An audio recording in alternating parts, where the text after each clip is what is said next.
they must have been separated from all the things commonly used by the other family members. To avoid the problem, we have created an automatic opening fingerprint lock water bottle. So if the water bottle of the infected family member will be taken by anyone else, they can easily identify that it is not the water bottle, as it will only get opened from the safe fingerprints, thus preventing the spread of any communicable disease.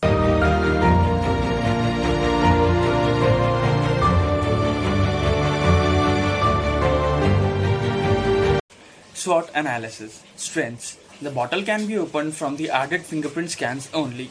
Easy to open, leak proof. Benefits of copper according to the variant selected. Weakness. The contact of the batteries with the water can create trouble. So the inner covering of the bottle will be designed a little thick to prevent the contact of the batteries. Opportunities. We might start a company and continue its business and move the world, especially India, towards a brighter and digital future. Threats.